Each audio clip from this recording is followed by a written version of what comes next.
kasih-Mu Bapa dalam setiap kehidupan kami. Tak henti-hentinya hati kami melimpah dengan ucapan syukur atas kasih setia Tuhan, kemurahan Tuhan, rahmat Tuhan, penyertaan Tuhan, perlindungan Tuhan yang ajaib dalam setiap kehidupan kami. Terima kasih Tuhan, terima kasih Yesus, terima kasih Roh Kudus. Kami bawa pujian kami pada pagi ini Tuhan.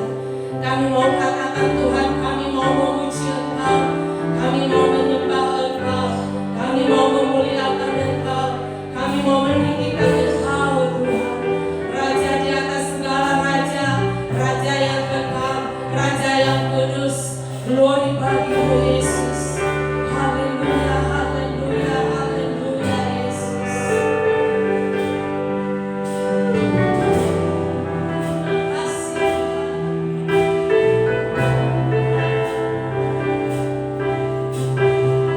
Syukur Yesus. Glory bagi-Mu.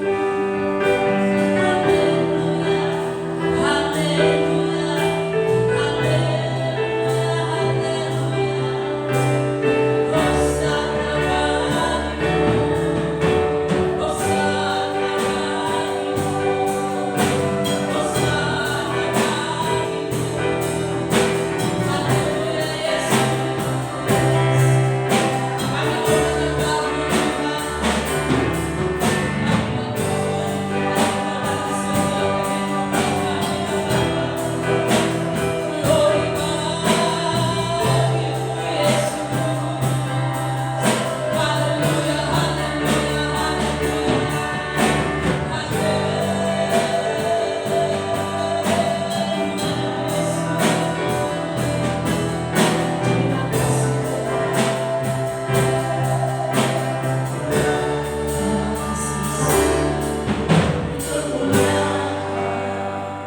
kami bawa hormat. Amin Yesus.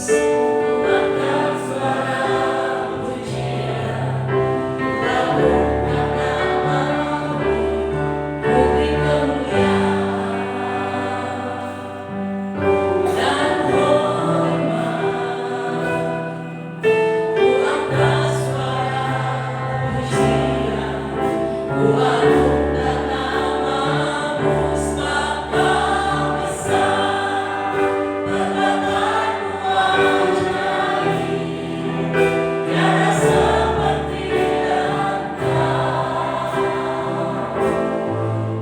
tiada seperti Engkau, sebab Kau besar, perbuatan-Mu ajaib, tiada seperti Engkau, tiada seperti Engkau.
Allah yang terus-menerus merancangkan kehidupan kami dalam satu perencanaan yang matang, cermat, dan indah.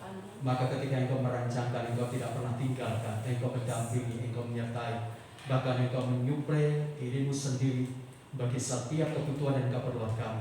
Kami bersyukur punya Allah yang dahsyat dan luar biasa, yang selalu tidak pernah beranjak kasih setianya kepada kami, yang selalu terus-menerus membawa kami untuk menikmati bagian dari segala kebaikan-kebaikan dan karya-karya-Mu yang sangat luar biasa. Hari ini kami memuji, hari ini kami memuliakan, kami setting seluruh kehidupan kami semuanya, mempersembahkan bukan hanya di hari ini saja, tapi setiap rangkaian kehidupan kami menjadi pujian penyembahan bagi Engkau Tuhan.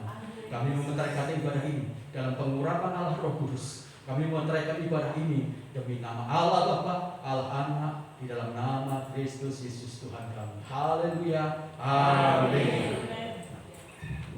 Tuhan Raja Maha Besar. Haleluya. Tuhan Raja Maha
setiap kebenaran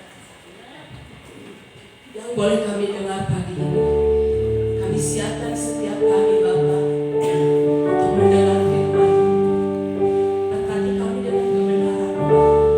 Berkati hamba-Mu yang akan menyampaikan kebenaran. Bila setiap kami memberikan hati yang mencerna firman, hati yang meresponi firman-Mu, hati yang mau dengan sungguh-sungguh melakukan taat setia dengan dengar firman-Mu. Berfirman-Lah bagi setiap kami Tuhan. Terima kasih Bapa.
Mari kita tundukkan kepala kita berdoa.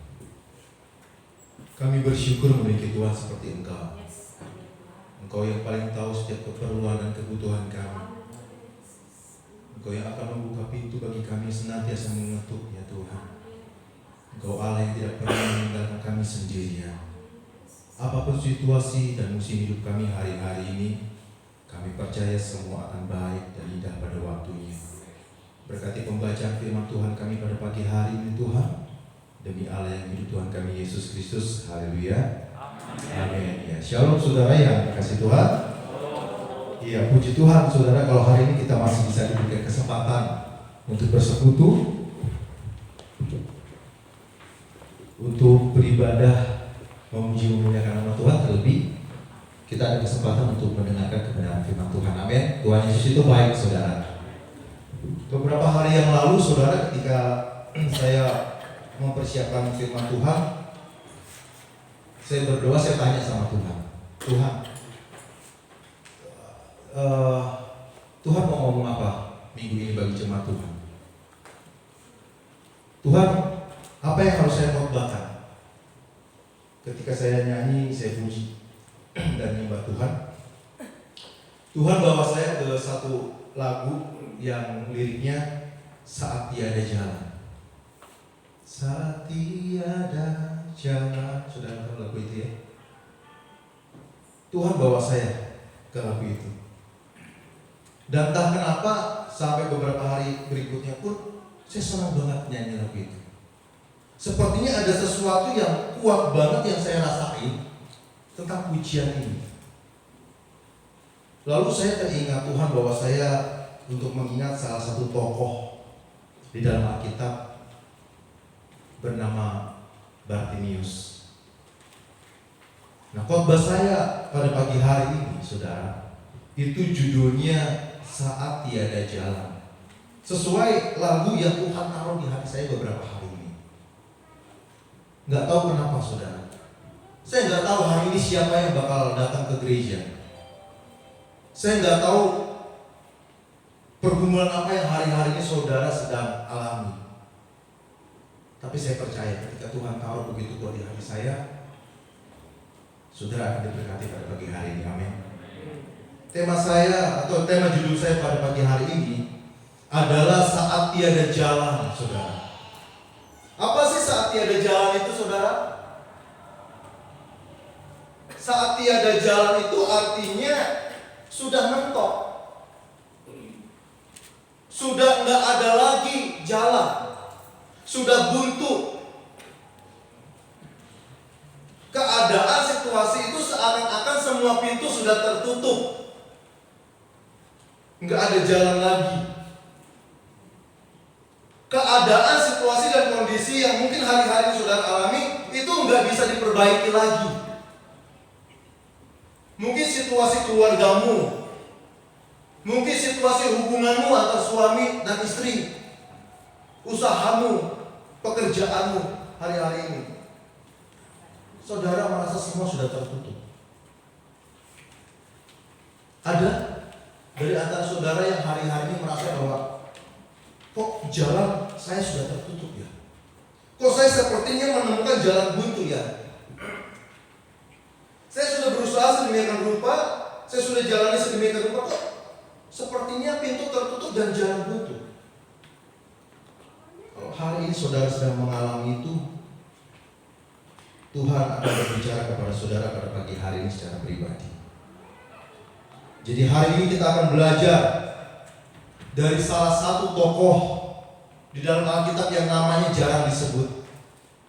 Hari ini kita akan belajar dari satu tokoh di dalam Alkitab yang namanya jarang dibahas orang, yang mungkin namanya juga kita nggak pernah ingat. Mungkin hari ini kita akan ingat. Dan kita akan belajar dari seorang bernama Bartimius. Mari kita akan buka Alkitab kita dari Injil Markus. Injil Markus pasalnya yang ke-10, ayatnya yang ke-46 sampai yang ke-52, saudara. Injil Markus 10, ayatnya yang ke-46 sampai dengan yang ke-52. Saudara perhatikan Alkitab saudara. Alkitab memberikan judul Yesus menyembuhkan Bartimius. Lalu tibalah Yesus dan murid-muridnya di Yeriko. Dan ketika Yesus keluar dari Yeriko bersama-sama dengan murid-muridnya dan orang banyak yang berbondong-bondong, ada seorang pengemis yang buta bernama Bartimius, anak Timeus, duduk di pinggir jalan. Ketika didengarnya bahwa itu adalah Yesus orang Nazaret, mulailah ia berseru, "Yesus, Anak Daud, kasihanilah aku." Banyak orang menegur dia supaya dia diam. Namun semakin keras ia berseru, "Yesus, Anak Daud, kasihanilah aku." Lalu Yesus berhenti dan berkata, "Panggillah dia." Mereka memanggil orang buta itu dan berkata kepadanya, "Kuatkan hatimu, berdirilah, ia memanggil engkau." Lalu ia menanggalkan jubahnya. Ia segera berdiri dan pergi mendapatkan Yesus. Tanya Yesus kepadanya, "Apa yang kau kehendaki supaya aku perbuat bagimu?" Jawab orang buta itu, "Rabuni, supaya aku dapat melihat." Lalu kata Yesus kepadanya, "Pergilah, imanmu telah menyelamatkan engkau." Pada saat itu juga melihatlah ia, lalu mengikuti Yesus di dalam perjalanannya. Sedemikian jauh membaca firman Tuhan kita, saudara. Saudara yang dikasihi Tuhan, seperti kita tahu bahwa pelayanan Tuhan Yesus, dia pergi dari satu kota ke kota lain, dari satu desa ke desa lain untuk memberitakan kebenaran firman Tuhan, untuk mengabarkan berita Injil tentang kerajaan Allah. Di samping pelayanannya untuk menyebarkan Injil, banyak perkara-perkara yang Yesus lakukan. Banyak hal-hal mujizat-mujizat ajaib yang Tuhan Yesus lakukan. Sehingga dengan kata lain, saudara, kalau zaman sekarang itu bisa dibilang pada saat itu nama Yesus itu viral. Semua orang itu dengar nama Yesus. Oh, Yesus itu kalau mengajar, kalau berkhotbah itu luar biasa, tidak seperti kebanyakan orang. Tuhan Yesus itu banyak melakukan perkara-perkara yang ajaib, melakukan mujizat-mujizat yang ajaib. Sehingga kemanapun Tuhan Yesus pergi, kemanapun Tuhan Yesus melakukan pelayanan, seperti yang tadi dikatakan Alkitab, banyak orang-orang berbondong-bondong pengen lihat Yesus. Banyak orang berbondong-bondong ikut Tuhan. Tentu saja dari banyak orang itu banyak motivasinya. Ada yang cari Yesus hanya pengen nonton aja. Kira-kira Tuhan Yesus mau bikin apa ya? Ada yang datang kepada Yesus tujuannya hanya untuk supaya usahanya dibuat maju. Ada orang berbondong-bondong cari Tuhan, pergi ke gereja tujuannya hanya untuk cari jodoh dan lain-lain. Tapi terlepas dari itu semua, saudara, kemanapun Yesus pergi, Alkitab selalu berkata kepada kita bahwa banyak orang mengikuti dia berbondong-bondong, sampai kadang ada berdesak-desakan. Nah, saking viralnya Tuhan Yesus pada waktu itu, mungkin berita atau nama Tuhan Yesus itu sampai ke telinga orang yang bernama Bartimius. Makanya tadi Alkitab bilang, ketika didengarnya Yesus orang Nazaret itu, dia berseru, "Tuhan, Tuhan, Anak Daud, kasihanilah aku." Singkat cerita, Bartimius disembuhkan. Saudara, Siapa itu Bartimius? Bartimius, Alkitab bilang, dia seorang pengemis buta. Dia gelandangan. Dia gak punya rumah. Bartimius gak punya saudara. Bartimius tidak punya penghasilan yang tetap. Kerjaannya cuma ngemis. Bartimius hanya melakukan setiap hari hanya mengadakan tangan ke atas meminta belas kasihan orang hanya untuk mencukupi perutnya. Bartimius orang yang miskin dan buta. Dengan kata lain saudara, Bartimius ada di dalam satu kondisi, ada di dalam satu situasi di mana keadaannya udah gak ada lagi jalan keluar. Dia gak mungkin bisa punya penghasilan lebih karena gak bisa kerja lain selain mengemis. Keadaan Bartimius menggambarkan sesuatu yang gak bisa lagi ada jalan keluarnya, gak bisa berubah, udah gak bisa lagi diperbaiki. Buta selama-lamanya, miskin selama-lamanya, ngemis selama-lamanya, susah selama-lamanya, buntu.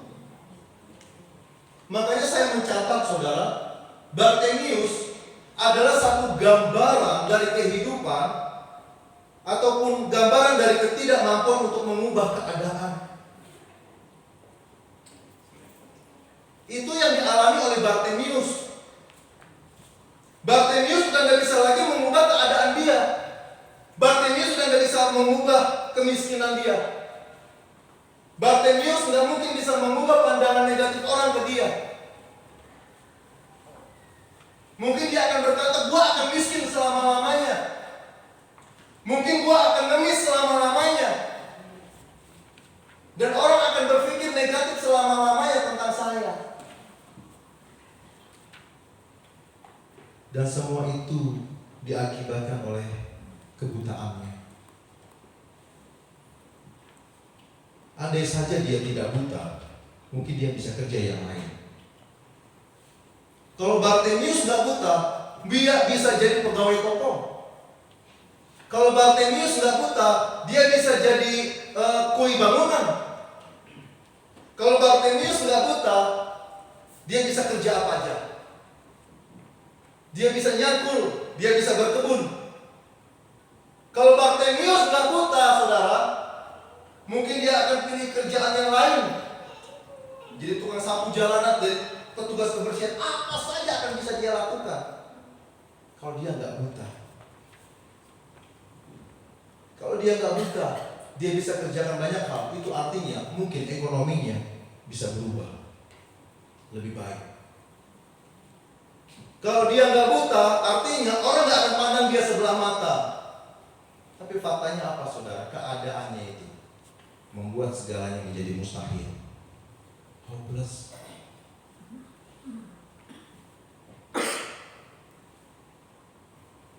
Mungkin setiap hari Bartimius merasa lapar. Dia sekali-sekali mungkin pengen makan enak, pengen jalan-jalan, pengen punya pekerjaannya yang lain. Tapi keadaannya udah buntu, keadaannya udah mentok, hopeless. Ada yang sedang mengalami masa-masa seperti Bartimius hari ini, saudara. Sebuah keadaan di mana saudara udah gak mampu lagi mengubah situasi saudara.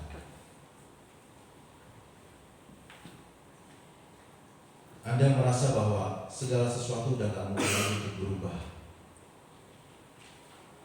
Mungkin ada di antara saudara yang merasa bahwa ngomong kepada diri saudara, mungkin nasib aku udah seperti ini. Aku udah gak bisa cari kerja lagi. Pekerjaanku hanya seperti ini. Penghasilanku cuma segini. Enggak pasti. Lalu Anda menjadi bimbang akan masa depan anak-anakmu. Bisa gak ya anakku sekolah tinggi? Setelah lulus ini bisa gak dia masuk SMP, SMA atau bahkan perguruan tinggi? Ketika Anda merasa itu bahwa mungkin emang nasib saya sudah kayak gini, gak bisa diperbaiki. Atau mungkin ada yang merasa bahwa Tuhan, kayaknya rumah tanggaku itu udah gak bisa lagi diperbaiki, udah mentok. Aku udah mencoba mengembalikan rasa cinta kasih kepada pasanganku, tapi kok seperti ini. Anda gak bisa perbaiki itu. Pekerjaan saudara, pelayanan saudara udah gak bisa lagi dirubah. Itulah yang dialami oleh Bartimeus. Masa depan suram. Dia gak bisa berbuat apa-apa lagi. Bartimeus sudah gak bisa lagi bermimpi untuk memiliki ekonomi yang cukup.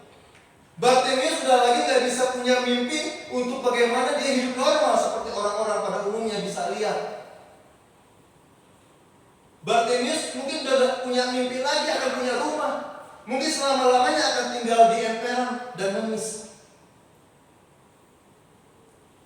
Tapi hari ini Tuhan mau katakan kepada saudara, percayalah.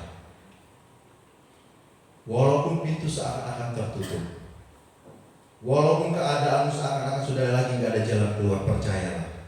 Ada kuasa yang tidak terbatas yang mampu membuat kemustahilan menjadi kemungkinan. Bersama Tuhan Yesus tidak ada yang tidak mungkin. Ada banyak orang bilang kehidupan Bartimeus itu adalah kehidupan yang udah gak bisa lagi diapa-apain. Gak ada jalan keluar. Hei Bartimeus, kamu selama-lamanya buta. Hei Bartimeus, kamu selama-lamanya gak bisa lihat. Jangan ngarep kamu. Sekarang kamu buta, kamu mau jadi apa?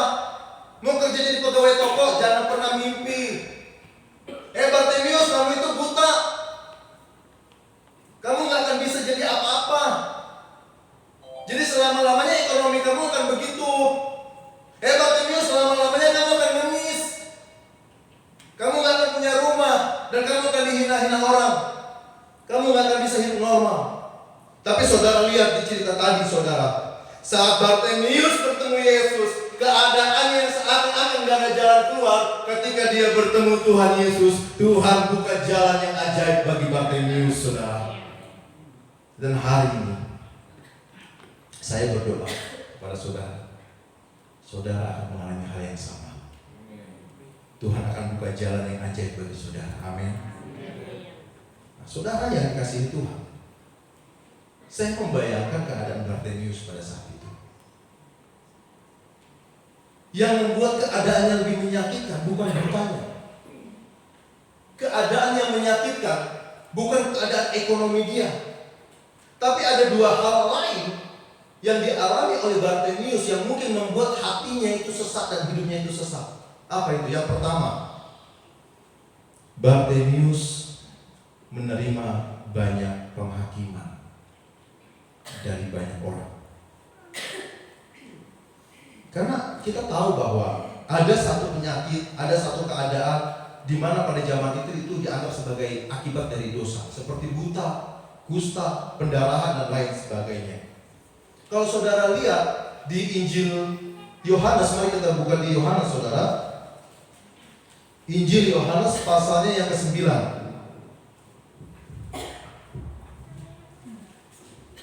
Yohanes 9 ayat 1 dan 2.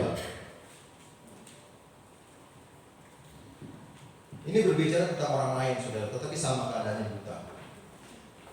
Waktu Yesus sedang lewat, ia melihat seorang yang buta sejak lahir.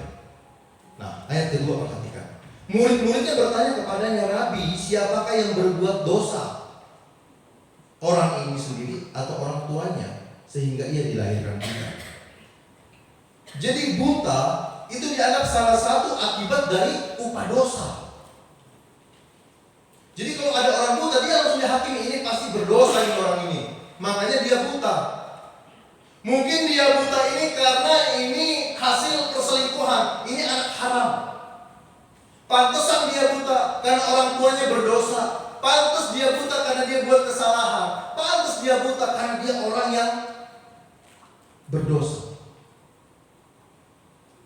Saudara bisa rasakan itu. Bartimius yang buta, hidup sendirian, gak punya saudara, kerjaannya hanya ngemis. Itu saja membuat dia menderita. Dan ternyata dia masih menerima penghakiman dari banyak orang. Ini adalah satu gambaran dari kehidupan kekristenan. Ada banyak anak-anak Tuhan yang hidupnya cenderung menghakimi orang lain atau menghakimi sesamanya. Cenderung banyak menghakimi orang lain. Kita terlalu banyak berpikir negatif tentang orang lain. Sedikit-sedikit menghakimi orang lain. Rasain tuh. Lu sih jahat, lu sih sombong, sakit lu sekarang. Nah, sakit lu, nggak ada yang nengokin. Makanya jadi orang jangan sombong. Nah, lu sakit lu sekarang, nah nggak diperhatiin, nggak ada yang jenguk.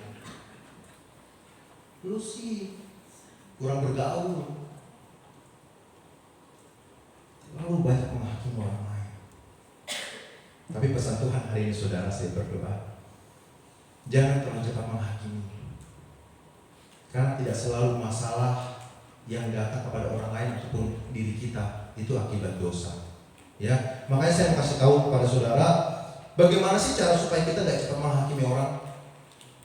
Kita harus tahu bahwa persoalan yang datang terhadap diri kita maupun orang lain, saudara, itu mungkin saja bisa karena pilihan yang salah.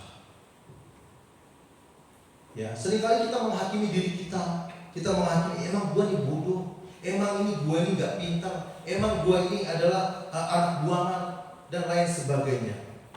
Tetapi saudara, terkadang masalah yang datang kepada diri kita itu akibat pilihan yang salah. Saudara ingat cerita Lot. Bagaimana ketika Lot berseteru dengan saudaranya? Lot milih yang salah. Dia pilih lembah yang kelihatannya hijau. Dia milih Sodom dan Gomora, dan akhirnya ada masalah di situ. Tapi yang kedua, saudara, ada juga masalah yang memang Tuhan izinkan terjadi di dalam kehidupan kita. Tapi kalaupun itu terjadi, bersukacita, karena Tuhan akan menyatakan kemuliaan lewat hidup saudara. Yang kedua, Bartimius direndahkan banyak orang. Bukan hanya buta, bukan hanya miskin, bukan hanya gak punya penghasilan tetap, bukan hanya ekonominya berantakan, bukan hanya gak punya masa depan, bukan hanya dia disepelekan orang, dihakimi, tetapi dia juga direndahkan sama orang. Ya, kalau saudara lihat di dalam ayatnya yang ke-48, saudara, mari kita kembali buka di dalam Injil Markus yang 10 tadi, di dalam ayat yang ke-48, saudara lihat di situ. Ya. Mulai dari ayat 47. Ketika didengarnya bahwa dia adalah Yesus orang Nazaret, mulailah ia berseru, Yesus anak Daud, kasihanilah aku. Perhatikan yang ke-48. Banyak orang menegur supaya ia diam. Banyak orang menegur dia, saudara, supaya dia diam. Tapi dia malah teriak lebih keras. Bartimius mendapat satu perlakuan yang gak enak. Dia direndahin orang. Ketika Bartimius berseru, Tuhan, Tuhan, anak Daud, kasihanilah aku. Orang bilang apa? Diam. Diam kamu, jangan berisik. Shut up, bahasa Inggrisnya. Kalau kejadiannya di pasar panasnya cicing. Cicing gitu. Dia direndahkan orang. Dia gak dianggap. Diam, kamu ganggu Yesus. Yesus sedang melayani, jangan teriak-teriak. Dia gak dianggap. Dan saudara tahu, Bartimius itu bukan sebuah nama. Bar itu artinya anak atau putra. Timius itu adalah nama bapaknya. Jadi Bartimius artinya putra dari Bartimius. Tapi nama asli dari orang buta ini siapa? Enggak tahu. Enggak ada yang tahu nama aslinya. Orang hanya melihat itu siapa? Itu orang buta, itu pengemis, anaknya Bartimius, anaknya Timius. Artinya apa? Orang gak peduli dengan dia. Orang gak ada yang mau kenal dengan dia. Sampai namanya pun orang orang udah gak mau tahu. Saking menananya hidup Bartimeus, dia direndahkan sampai segitu. Nggak dipedulikan orang. Karena siapa sih yang mau bergaul dengan orang miskin? Apa sih untungnya bergaul dengan orang miskin? Apa sih untungnya bergaul dengan orang yang punya profesi sebagai pengemis? Kalau saya bergaul dengan dia, orang buta, diusahin. Jadi orang gak peduli sama dia. Saudara bisa rasakan keadaan Bartimeus. Sangat menyedihkan. Ada yang mengalami itu hari-hari. Saudara gak dianggap sama saudara Anda. Saudara dikucilkan sama saudara Anda. Atau bahkan Anda merasa bahwa saudara dibuang sama keluarga. Mama papamu udah gak peduli lagi. Kau mau jadi apa? Orang udah gak mau tahu kerjamu apa. Ada di mana? Sedang apa? Masa bodoh. Dan keadaannya pun kau mengalami seperti apa yang dialami oleh Bartimeus. Kalau saudara direndahkan, kalau saudara gak dianggap, saudara dibuang, diremehkan oleh banyak orang. Percayalah saudara, ada satu janji Tuhan yang luar biasa dalam Mazmur 14 ayatnya yang akan. Tuhan berkata demikian. Kamu dapat mengolok-olok maksud orang tertindas, tapi Tuhan adalah tempat perlindungan. Saya mengalami betul, merasakan betul apa rasanya dihina orang. Saya kenyang dihina orang. Diremehkan orang, saya kenyang diremehin. Dianggap gak akan jadi apa-apa, saya kenyang akan itu semua. Tapi saya merasakan janji Tuhan di dalam Mazmur 14 ayat yang ke-6. Orang boleh mengolok-olok saya, orang boleh merendahkan saya, orang boleh menilai saya jelek, tetapi Tuhan adalah tempat perlindunganku. Hari ini, saudara, engkau yang sedang direndahkan, engkau yang sedang diremehkan dengan baik, engkau ada di dalam perlindungan Tuhan, dan Dia akan angkat engkau, saudara. Inilah kehidupan Bartimeus, satu kehidupan yang sangat menyedihkan, satu kehidupan yang sangat pahit untuk dijalani. Bartimeus nggak bisa buat apa-apa. Tapi setelah dia bertemu dengan Tuhan Yesus, Tuhan membuka jalan yang ajaib bagi dia. Ada yang tertutup, Tuhan buka. Apa yang mustahil bagi Bartimeus ketika berjumpa dengan Yesus, semua menjadi mungkin. Setelah bertemu dengan Tuhan Yesus, Bartimeus nggak lagi buta. Setelah Bartimeus bertemu Tuhan, Bartimeus nggak lagi jadi pengemis. Sejak Bartimeus bertemu dengan Tuhan, dia nggak lagi dihina, dia nggak lagi direndahkan. Justru sebaliknya, Bartimeus yang hidupnya banyak diremehkan orang, namanya nggak banyak dikenal orang, hari ini kita masih bisa lihat dia abadi di dalam firman Tuhan. Itulah kehidupan Bartimeus, saudara. Saya akan tutup khotbah saya pada pagi hari ini dengan kunci atau rahasia Bartimeus bisa keluar dari masalahnya. Yang pertama, tidak berhenti berseru kepada Tuhan. Alkitab mencatat, saat Bartimeus mendengar berita tentang Tuhan, timbul harapan di dalam hatinya. Dia pernah mendengar bagaimana Tuhan Yesus melakukan perkara ajaib. Dia percaya bahwa dia juga akan mengalami itu. Bartimeus percaya ketika Tuhan Yesus bisa menyembuhkan orang, dia juga bakal menyembuhkan saya. Saat Tuhan Yesus membuka jalan orang lain, Tuhan Yesus juga akan membuka jalan saya. Saat Tuhan Yesus bisa mencelikan mata orang lain, maka Tuhan Yesus juga akan mencelikan mata saya. Saat Tuhan menyembuhkan orang, maka Tuhan akan menyembuhkan saya. Itu iman Bartimeus. Makanya dia berseru kepada Tuhan, Tuhan, Anak Daud, tolong kasihani saya. Dia berseru sama Tuhan, dia berdoa sama Tuhan. Walaupun banyak orang bilang, diam kamu.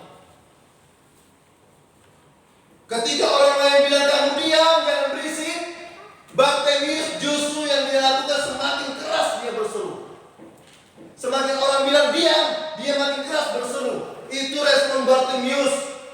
Hari ini saudara, engkau yang sedang mengalami jalan buntu dalam hidupmu, engkau merasa bahwa semua hidup yang aku jalani sudah tertutup, berseru sama Tuhan.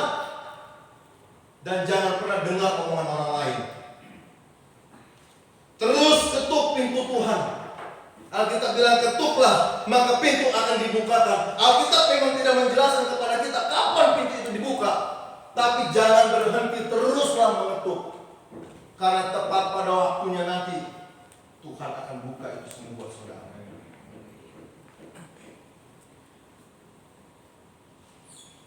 Saat orang bilang kepada saudara, kamu gak punya harapan, kamu gak punya masa depan, hidupmu akan susah, doamu gak akan didengar, teruslah berdoa. Walaupun orang bilang kamu udah, kamu itu bodoh, emang nasib kamu begitu, gak akan berubah, percuma kamu berdoa, gak usah lagi berdoa, gak usah lagi ke gereja, ngapain kamu ke gereja? Terus berseru sama Tuhan. Jangan dengar omongan orang. Itulah yang dilakukan oleh Bartimius. Dia terus berdoa sama Tuhan. Bilang kepada saudara dirimu, jangan berhenti berdoa. Ada banyak orang terlalu sering dengar omongan orang, pada akhirnya membuat orang tersebut menyerah. Kalau saudara terlalu sering atau kalau saudara terlalu fokus dengan omongan orang, saudara akan menjadi orang-orang yang lemah dan gampang menyerah. Makanya kalau jadi WL itu latihan, suaramu fals, besoknya berhenti, gak mau lagi pelayanan, tersinggung. Udah, kamu tuh gak usah main musik lagi, musikmu berantakan, udah menyerah. Kalau kita terlalu dengar dan fokus kepada omongan orang, kita akan menjadi orang-orang yang lemah dan gampang menyerah dan berhenti di tengah jalan, saudara. Bartimius gak peduli orang lain mau bilang apa. Bartimius gak peduli orang lain mau ngomong apa. Yang dia lakukan, aku punya iman dan aku akan terus berseru sama Tuhan. Kamu mau ngomong apapun, aku tetap percaya sama Tuhan. Jangan menyerah hanya karena perkataan orang terhadap saudara. Jangan pernah berhenti berdoa walaupun orang lain mau ngomong yang negatif tentang saudara. Jangan berhenti beribadah saat engkau merasa pintu tetap tertutup. Jangan berhenti melayani maupun orang ngomong apapun.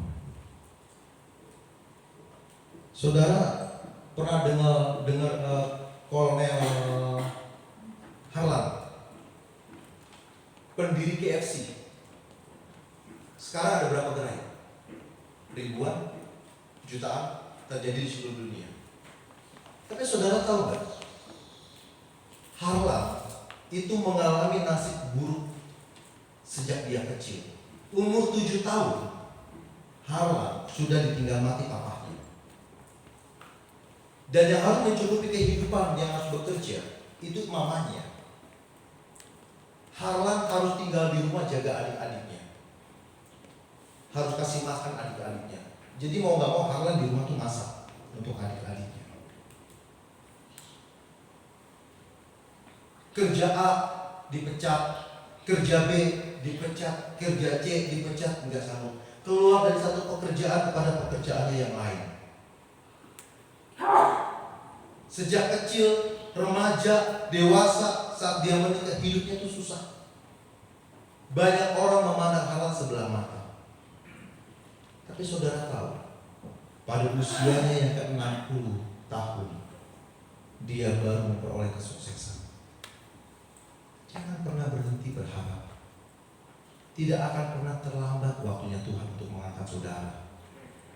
Dan saudara tahu berdirinya KFC dan banyak orang franchise ke dia. Saudara tahu berapa kali dia ditolak? 1009 kali dia ditolak. Tapi ketika tawarannya yang terakhir 1000 yang ke-10 menjadi booming dan sampai hari ini di mana-mana. Jangan pernah berhenti berseru. Tim musik boleh maju. Walaupun banyak orang menyepelekan saudara, bahkan orang tuamu sendiri mungkin udah gak lagi peduli sama hidupmu. Kita harus yakin dan percaya ada satu pribadi yang tetap peduli sama hidup. Kunci yang kedua, yang pada akhirnya Bartimeus mendapat jalan Tuhan adalah Tuhan menjadi prioritas di dalam hidupnya. Di dalam ayatnya yang ke-50 saudara lihat di situ, saya akan baca buat saudara. Ayat yang ke-49 berkata begini. Yesus berhenti dan berkata, "Panggillah dia." Kenapa? Karena Bartimeus sudah berhenti berseru sama Tuhan.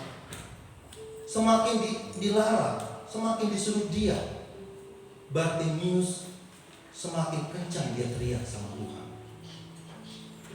Teriakannya keras, seruannya yang penuh dengan iman itulah yang pada akhirnya membuat perhatian Yesus tertuju kepada dia. Panggillah dia. Lalu mereka memanggil orang buta itu dan berkata kepadanya, "Kuatkan hatimu, berdirilah, ia memanggil engkau." Artinya ada satu kesempatan. Tuhan minta dia datang. Dan hampir-hampir saja Bartimeus gak dapat semuanya. Saudara bisa bayangkan, ketika Bartimeus teriak, "Tuhan, Tuhan anak Daud, kasihanilah aku." Lalu orang banyak suruh dia, "Diam kamu." Lalu Bartimeus diam. Dia berhenti berseru. Dia berhenti berdoa. Kira-kira dia bisa melihat kan? Dia akan buta sampai mati. Dia akan miskin sampai mati. Dia akan susah sampai mati. Tapi responnya yang tepat adalah dia tetap berseru. Itulah kuncinya. Ayat yang ke-50. Lalu ia menanggalkan jubahnya. Ia segera berdiri dan mendapati Yesus.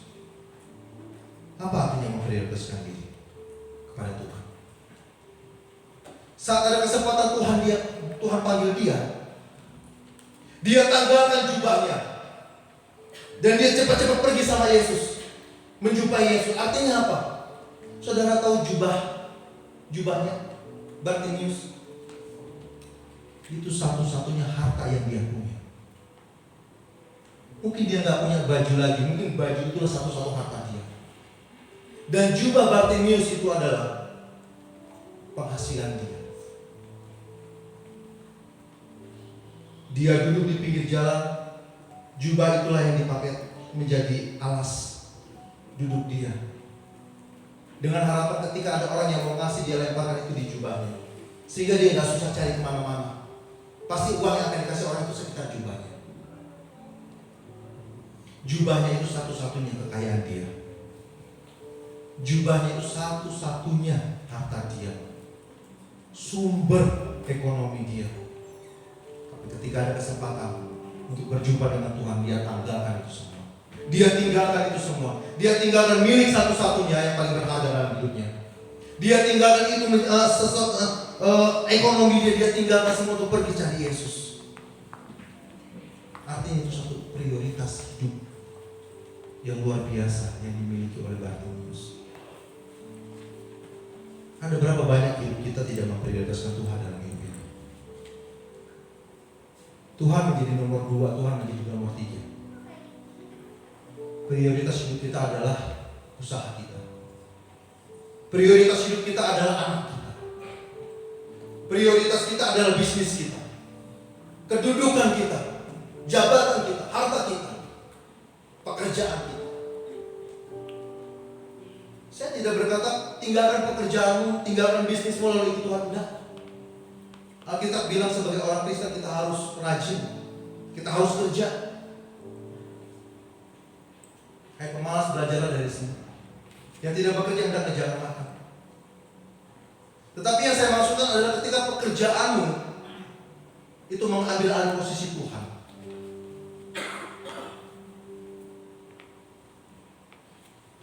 Itu yang akan membuat hidup kita selama-lamanya mungkin tidak berjumpa dengan Tuhan.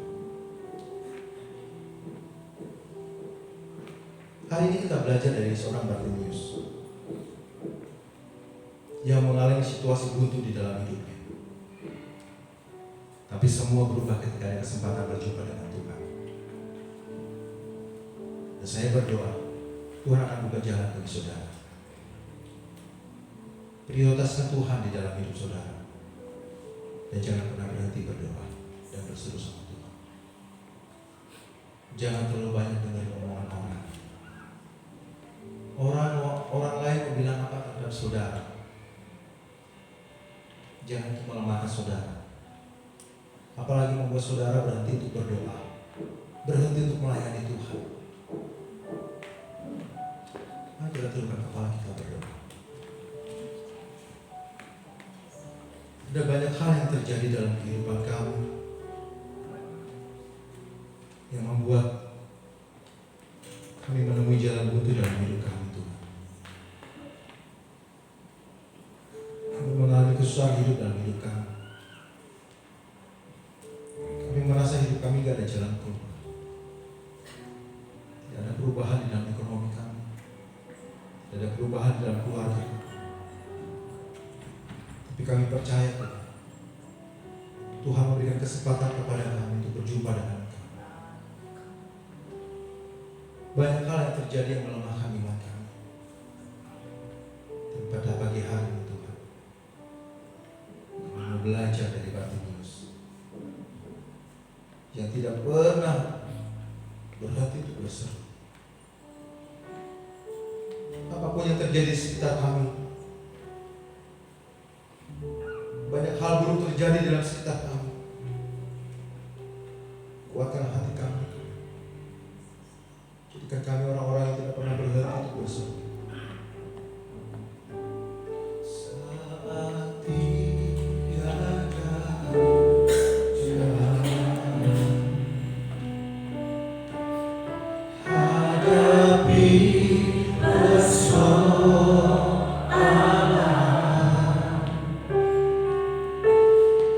Yesus ada di sana dan memberiku jawaban. Sepahit apapun kehidupan,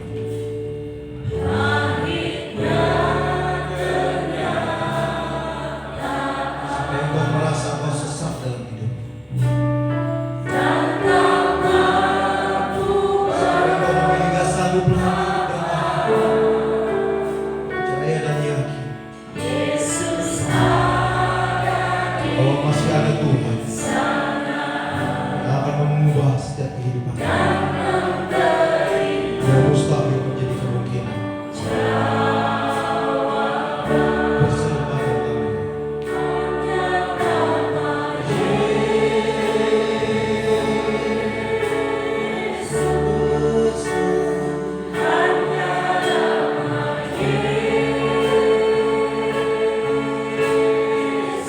Berseru dengan hati, berseru dengan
kesempatan dengan baik.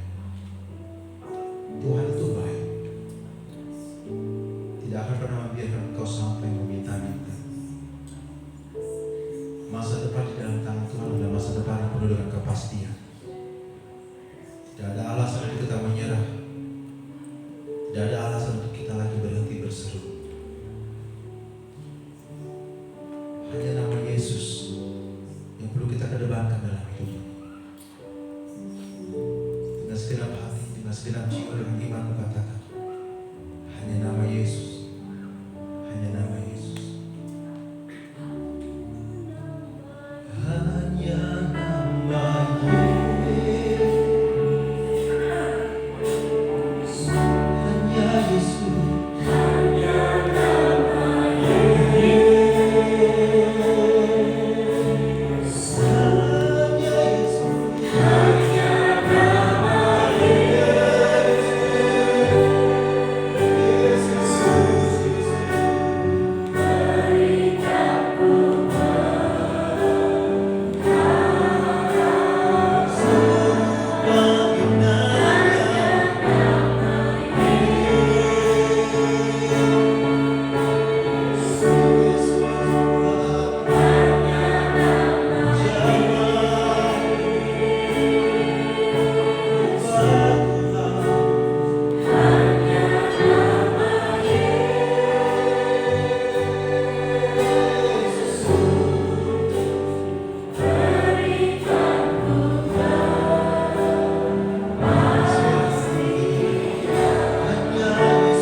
Mengikuti satu seminari di Surabaya. Kemudian Tuhan panggil dia di Cianjur, bukan untuk menggembalakan, tapi hanya untuk menjadi berdoa syafaat. Waktu orang tuanya menikah dan melahirkan 3 anak, mereka tidak punya apa-apa. Mereka tidak punya jemaat, mereka tidak punya gaji, mereka tidak punya uang, tidak ada pendukung yang terus-menerus mensupply mereka. Dan bapaknya adalah sahabat saya, menjadi pendoa luar biasa. Saya banyak berdoa puasa dengan dia. Dia selalu bercerita kepada saya begini. Setiap kali anaknya datang kepada dia meminta satu kebutuhan-kebutuhan, entah untuk pakaian, untuk sekolah, satu sisi sebagai orang tua dia menangis, tapi dia berkata kepada saya, kau harus tahu ini, kita ini melayani Tuhan, kita bergantung sepenuhnya kepada Tuhan. Bukan situasi yang membuat engkau berhasil, bukan keadaan yang membuat engkau berhasil, bukan orang-orang yang mendukungmu yang akan membuat engkau berhasil, tapi Tuhanlah yang menjadi pendukung utama. Setiap kali dia berhadapan dengan pergumulan, dengan kebutuhan, dengan permintaan, maka dia selalu berdoa puasa. Dia selalu menyembah Dia. Pekerjaan dia hanya berdoa puasa. Dan Tuhan tunjukkan kepada siapa dia harus berdoa hari. Dia harus berdoa, dia berdoa. Dan akhirnya Tuhan memperlihatkan ketika dia setia kepada tugas dia menjadi berdoa syafaat. Ketika dia setia walaupun tidak ada orang yang memperhatikan. maka dia melihat campur tangan Tuhan yang luar biasa. Anaknya mungkin tidak cukup sabar melihat iman dari orang tuanya. 3 orang anaknya mungkin tidak cukup juga kemudian melihat bulian dari beberapa teman-teman. Tapi akhirnya mereka mengerti setelah dewasa bagaimana Tuhan bekerja di tengah-tengah hidup mereka semuanya. 3 anaknya semuanya kuliah, menyelesaikan semuanya. Ada yang di Jepang, semua hanya karena Tuhan. Bartimeus melihat dirinya dia tidak akan mungkin berhasil. Melihat situasi keadaan tidak berhasil. Tidak ada pendukung bagi dia. Matanya tidak memberikan dukungan. Kakinya walaupun ada tidak memberikan support dukungan karena dia jalan pun bisa terjatuh. Dia hanya bergantung kepada belas kasihan. Sebuah kepapaan kerentanan seharusnya menyadarkan lagi kepada kita semua betapa kita harus bersandar kepada Tuhan, betapa kita harus memprioritaskan Dia. Hari ini kebenaran firman Tuhan luar biasa. Harusnya kita sadar Tuhan itu jauh lebih penting dari apapun juga. Kita terlalu bergantung absolut kepada Tuhan. Maka hari ini kita terus-menerus harus menyempatkan diri kita secara serius, mencari Tuhan, bertaruh dengan keras, bekerja dengan keras, mencari membunuh Dia dengan keras. Hanya nama Yesus. Mari kita berdiri bersama-sama, berserulah dengan keras kepada Dia, berteriaklah dengan keras, merataplah dengan keras.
Suara orang lain.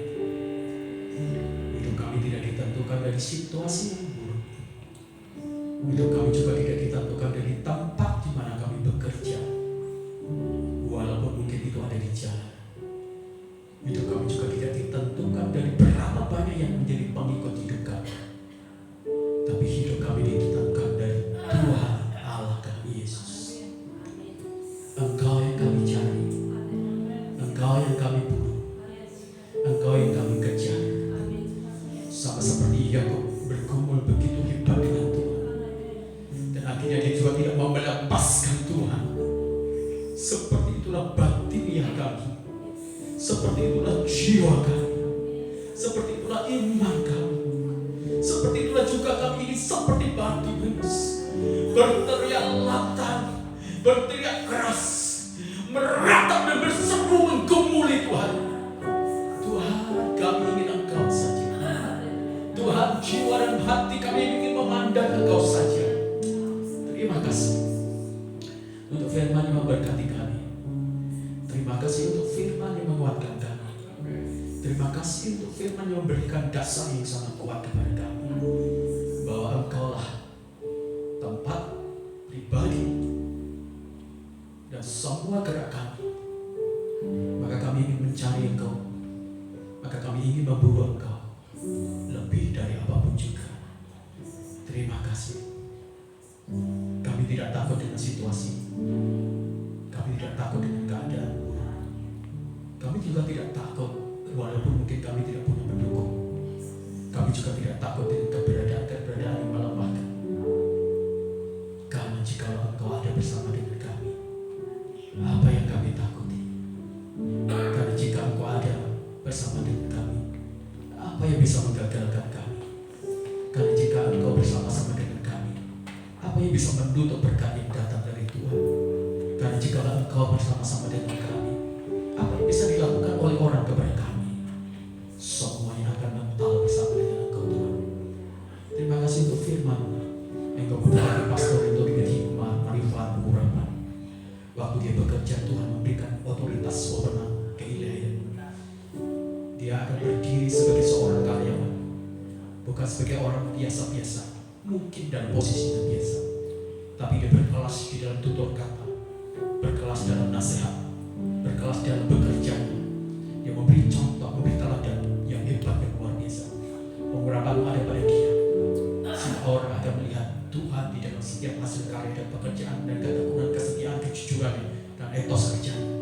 Memberkati luar biasa, berkati istrinya, berkati anak-anaknya. Terima kasih untuk firman ini. Biarlah seluruh jemaat menyadarkan lagi kepada kami semuanya, supaya kami tidak berhenti mencari Engkau, supaya kami tidak berhenti untuk berdoa, supaya kami tidak berhenti untuk beribadah, supaya kami tidak berhenti melayani Tuhan, dan supaya kami tidak berhenti mengasihi Engkau terus-menerus. Terima kasih Sang Firman Kristus Yesus Tuhan kami. Terima kasih Engkau meneguhkan kami. Satu saat Kronos kami akan dikuasai oleh Kairos. Itu waktu pembelaan, itu waktu indah, itu waktu kejayaan ilahi yang Kau berikan kepada kami semuanya. Demi nama Tuhan Yesus Kristus kami berdoa. Haleluya. Amin. Tuhan memberkati. Silakan.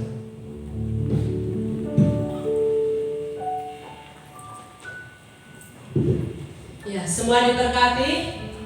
Luar biasa firman Tuhan Yesus pada pagi ini. Pastor Linto dengan hormat silakan berdiri di depan. Ya, kita akan bersama-sama mengucapkan terima kasih. Terima kasih Pastor Linto buat pelayanan firman-Nya. Tuhan Yesus memberkati. 1, 2, 3. Terima kasih Pastor Linto buat pelayanan firman-Nya. Tuhan Yesus memberkati. Terima kasih. Yang bertugas persembahan saya persilahkan.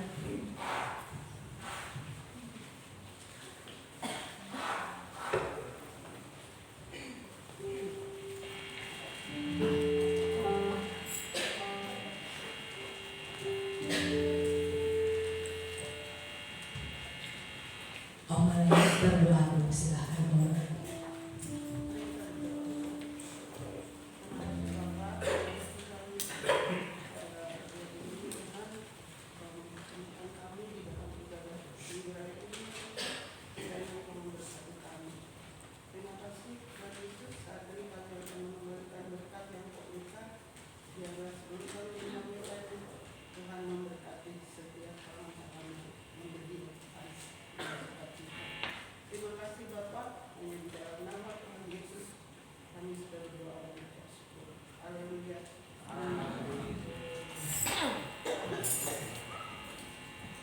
Puaskah Tuhan?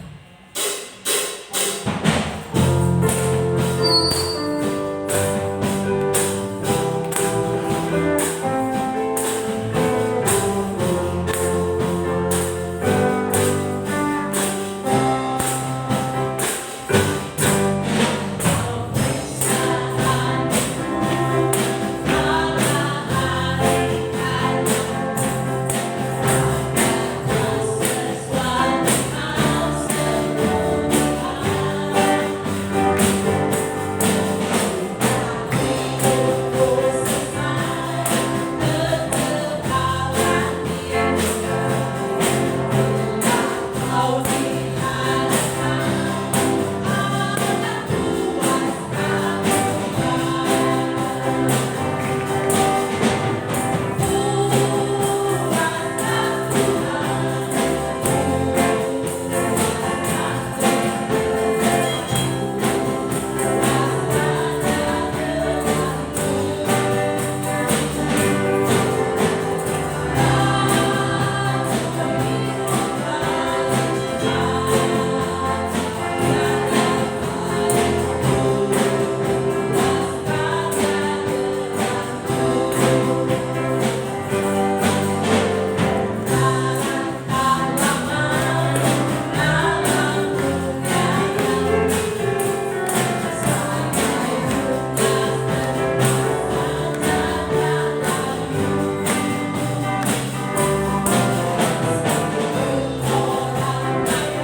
bersukacita, semua bergembira, lihat kiri kanan, senyum dulu, beri semangat, spirit, ya, jangan adem-adem aja.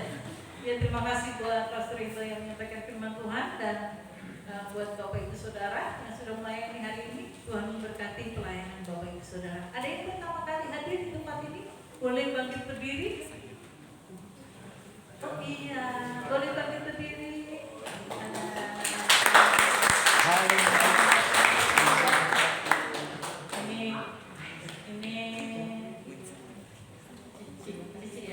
Cicinya Mama John. Adik. Itu Mama John berarti awet muda kecil ya. Sorry ya. Berarti paling gede? Oh paling gede ya. Oke, tapi paling kecil badannya. Ya, selamat datang buat Cipika bersama suaminya. Tuhan memberkati. Ada lagi? Tidak ada? Hah? Depan Mama Marlina. Siapa? Depan Mama Marlina. Oh iya. Iya. Halo. Iya. Tuhan memberkati Koko Cici. Ya, senang bersama dengan kami hari ini. Tuhan memberkati di minggu-minggu yang akan datang. Kami rindu untuk Bapak Ibu yang baru pertama kali hadir bisa bergabung bersama dengan kami. Ya, Bapak Ibu Saudara. Hari ini banyak yang absen, tidak ikut ibadah dan banyak yang sakit. Mari kita berdoa dan jaga kesehatan kita masing-masing, ya, karena cuaca memang tidak mendukung. Selamat juga Saudara Daniel. Mana ya? Iya, sama Taniga kemarin sudah melangsungkan diikat, tapi belum diikat benar, matinya belum. Kemarin sudah melangsungkan pertunangan. Ya, Tuhan memberkati untuk Saudara Daniel dan Taniga juga. Bahagia selalu sampai di hari H dan sampai di kekekalan. Hari Selasa ada kafe, hari Rabu ada paguyuban, tugas saya ada di sana. Hari Kamis ada doa, puasa dan penyembahan. Hari Jumat ada ibadah emas. Nanti tempatnya akan dikonfirmasi. Petugasnya juga ada di sana. Dan hari Sabtu seperti biasa ada ibadah muda dan persiapan ibadah. Kemudian dukung doa terus untuk kita memiliki tempat ibadah yang permanen, ya Bapak Ibu. Biarlah Tuhan menuntun kita, menunjukkan kepada kita satu tempat yang memang dikehendaki oleh Tuhan. Semakin kita tekun berdoa, sepertinya semakin kemustahilan semakin muncul, ya. Di akhir-akhir masa jabatan Presiden kita sudah mulai ada riak-riak ketidaksetujuan dengan gereja di berbagai daerah, dan kita berdoa supaya di Cipanas ini kita tetap bisa memiliki tempat ibadah yang permanen. Kemudian terima kasih untuk setiap persembahan Bapak Ibu Saudara, kiranya persembahan yang Bapak Ibu Saudara berikan boleh menjadi kemuliaan bagi nama Tuhan dan bagi pekerjaan Tuhan bermanfaat. Kemudian selamat ulang tahun buat Bapak Ibu Saudara yang berulang tahun di bulan September. Ya, Bapak Ibu Dharma ulang tahun pernikahan kemarin, Ibu Anggi Sianturi kemarin ulang tahun, kemudian Om Amin Esa, Ibu Vivera Marvinstus minggu yang lalu, kemudian Bella Setia tanggal 13, Sophia Sihbati. Ibu Sophianya ada? Adanya anaknya sama mantunya. Kemudian Ibu Ayu Yulianti, ya, mamanya John, tanggal 15 kemarin. Bapak Josna di tanggal 16, Saudara Ben Yohanes Setiawan tanggal 16, dan selamat ulang tahun Bapak Erwin tanggal 16, ya, selamat ulang tahun yang sudah berulang tahun. Tuhan memberkati, Tuhan campur tangan dalam kehidupan hari-hari berikutnya dengan berkat yang komplit dari Tuhan. Kemudian Reva tanggal 27 dan Ananda Alfia yang tanggal 30. Ada lagi yang berulang tahun di bulan September yang mungkin terlewat? Tidak ada? Nggak ada? Oke, kalau tidak ada. Ada lagi Pak?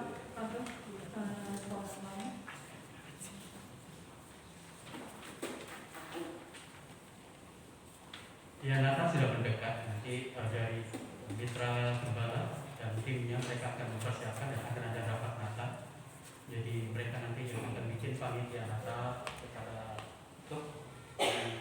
Ini sebenarnya agak terlambat, tapi kita akan persiapkan Natal bersama-sama. Kita bisa pakai nanti di gedung bawah yang kapasitas yang 500, ya, jadi bisa. Kalau keluarga kita saja, seluruh GECA kumpul semua, itu bisa sampai 200-an. 250-an, kalau semua keluarga kita.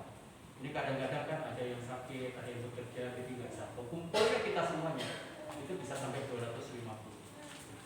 Terus yang kedua, saudara, kita akan datang tamu lagi dari Trinity, satu gereja GECA yang paling besar di Singapura. Kemarin kan Albert Church juga di Singapura, tapi bulan Mei kita akan kedatangan dari tamu kita Trinity. GECA cukup besar, yang salah satunya adalah tokoh wanita namanya Naomi Judi. Dia sekarang bermitra, ya, bukan bermitra, dia jadi gurunya Indri Gotama, ya, Indri Gotama dari gereja besar juga di Jakarta. Itu ibu rohaninya adalah Naomi Judi. Nah, Trinity, GECA Trinity ini nanti bulan Mei akan datang. Doakan supaya dia bisa menjadi orang tua rohani gereja kita. Jadi doakan juga supaya timnya juga nanti bisa melihat perkebunan di gereja kita. Terus berdoa untuk katedra yang dijual supaya kita bisa punya tempat itu. Tempat itu luar biasa, besar, bisa kita pakai untuk sekolah, banyak hal. Ya, doakan itu semuanya. Dan saya berharap kehadiran Trinity nanti, ya, seluruh timnya itu bisa menjadi berkat bagi kita semua. Jadi saya butuh penterjemah dari anak-anak remaja pemuda yang bahasa Inggrisnya bagus. Ya, mulai sekarang belajar lebih sungguh-sungguh. Saya sudah tidak cukup. Pastor Rino, saya Pastor Rino gak kuat bahasa Inggris. Ya, kita butuh bulan Mei penterjemah karena kelihatannya yang hadir itu jauh lebih banyak dari yang kemarin. Jadi saya minta kita semuanya mulai berdoa lebih sungguh-sungguh supaya tim Trinity dari GECA kita di Singapura itu betul-betul bisa maksimal dan memberkati kita semua.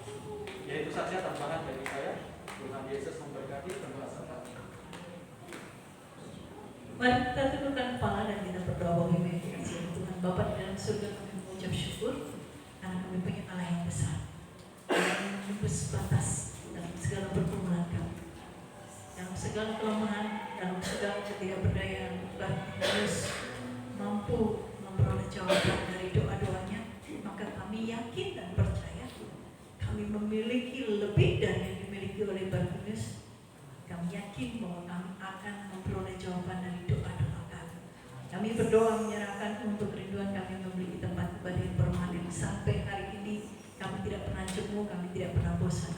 Kami terus berserah kepada Tuhan. Tuhan, berikan kepada kami hati untuk mencintai gereja kami.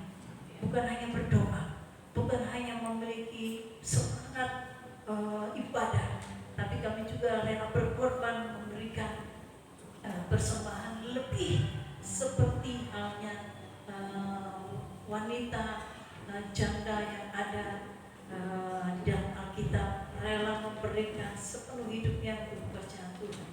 Dan kami berdoa untuk mengirimkan orang-orang yang memiliki hati yang terpanggil untuk membantu penyediaan dan pengadaan realisasinya kerinduan untuk kami memiliki gereja yang permanen. Berkati mitra-mitra gereja kami Tuhan, berkati mitra-mitra pelayanan kami, baik itu Yayasan Monteka, KBL, donatur yang membiayai gereja kami di hotel ini, dan donatur di dalam gereja kami, intern gereja kami, dan juga orang-orang yang mencintai pelayanan kami, yang setia mendoakan kami. Tuhan, Kau memberkati mereka. Tuhan, limpah-limpahkanlah, gantikanlah apa yang mereka sudah berikan, yang mereka sudah taburkan di dalam gereja kami. Tuhan memberkati untuk hamba-hamba Tuhan yang ada di gereja kami, keluarga gembala, pelayan gereja kami, Pastor Rinto dan keluarga, Saudara Pia, Tio, dan juga untuk mitra-mitra gembala, pengurus juga kami serahkan kepada Tuhan. Guru sekolah minggu juga kami serahkan kepada Tuhan. Tuhan memberkati segala program, kegiatan, kiranya Engkau memberkati. Biarlah itu bukan menjadi rutinitas, tetapi menjadi tempat di mana kami boleh sharing, di mana kami boleh menguatkan satu sama lain, di mana kami boleh menghibur, dan di mana kami boleh bertumbuh secara bersama-sama dalam rohani kami, Tuhan. Kami menyerahkan kepada Tuhan. Tuhan Kau memberkati. Kami juga berdoa menyerahkan kepada Tuhan. Tuhan Kau memberkati Eminence di mana kami beribadah. Kiranya Tuhan Kau akan terus tambah-tambahkan pelayan, pelanggan atau konsumen untuk tempat ini menjadi tempat daya tarik wisata. Kami juga berdoa hadirat Tuhan itu nyata di tengah-tengah Eminence ini, sehingga mengimplementasikan berkat Tuhan di sekitar kiri kanan muka belakang di area Hotel Eminence ini, Tuhan. Kami juga berdoa menyerahkan kepada Tuhan. Tuhan berkati kota kami tercinta Cipanas Cianjur. Ada banyak prostitusi, ada banyak narkoba, ada banyak obat-obatan, roh teritorial, roh kegelapan yang sangat kuat di tempat ini. Kami berdoa dalam nama Yesus Kristus, Tuhan Engkau jamah, Tuhan Engkau curahkan hujan pertobatan. Tuhan berkati gereja-gereja, berkati hamba Tuhan, berkati sekolah kita, berkati yayasan Kristen, memberkati orang-orang percaya yang ada di Cipanas ini supaya berdampak menjadi garam, menjadi terang, menjadi saksi Injil di tengah-tengah kota Cipanas Cianjur ini. Berdoa untuk bangsa dan negara kami, Tuhan. Tuhan Kau memberkati bangsa dan negara kami. Apapun yang terjadi dalam masalah bangsa dan negara kami terus berdoa. Tuhan, limpahkanlah kemakmuran, limpahkanlah hukum kebenaran, limpahkanlah kejayaan, limpahkanlah kebahagiaan buat bangsa dan negara kami. Berikan hikmat marifat buat pemimpin kami, Presiden Jokowi beserta jajaran para menteri, bahkan para pemimpin daerah dari provinsi sampai tingkat yang terendah. Tuhan, hikmat marifat menyertai mereka, dan Tuhan juga memberkati anak-anak Tuhan yang duduk dalam pemerintah. Tuhan pakai mereka menjadi alkitab terbuka, menjadi saksi yang terbuka untuk mereka menyuarakan kebenaran di tengah-tengah bangsa dan negara kami. Terima kasih Tuhan. Kami menyerahkan saudara-saudara kami yang tidak hadir pada saat ini, mereka yang saat ini mengalami kelemahan tubuh, yang tadi mengalami sakit penyakit. Tuhan Kau menjamah mereka, mengurapi mereka, memulihkan mereka. Pak Soka, Pak Abraham juga yang sakit, Tuhan Kau pulihkan, Kau menjamah. Dan mungkin ada beberapa dari jemaat kami yang mengalami sakit penyakit, Tuhan Kau campur tangan. Kami juga berdoa menyerahkan ekonomi jemaat. Tuhan, biarlah kami tetap bersandar kepada Tuhan. Sekalipun BBM naik dan mempengaruhi keuangan, mempengaruhi perekonomian, mempengaruhi kondisi kehidupan kami tetap percaya pemeliharaan Tuhan juga naik, pertolongan Tuhan juga naik. Oleh karena itu tidak akan menyurutkan kami untuk kami beribadah, untuk kami tetap mencari Tuhan sekalipun kondisi semakin sulit. Tuhan memberkati usaha pekerjaan seluruh jemaat Tuhan, anak-anak Tuhan yang sekolah, yang studi, yang sedang mencari pekerjaan, yang ingin melanjutkan kuliah, yang ingin melanjutkan karirnya. Tuhan cuma campur tangan. Terima kasih Tuhan. Dalam nama Tuhan Yesus Kristus kami berdoa.